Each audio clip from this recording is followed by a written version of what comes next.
এমন যদি হতো আমার দেশের শাসক হতো ওমরেরই মতো হতো, আবু বকরের মতো।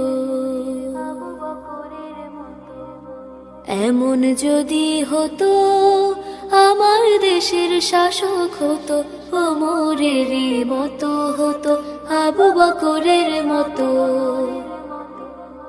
প্রজার দুঃখে তাদের চোখে আসতো না রে ঘুম, দেশের ভেতর পড়ে যেত শান্তি সুখের ধুম। প্রজার দুঃখে তাদের চোখে আসতো না রে ঘুম, দেশের ভেতর পড়ে যেত শান্তি সুখের ধুম। ধনী গরিব ভুখা নাঙা নাহি পাওয়া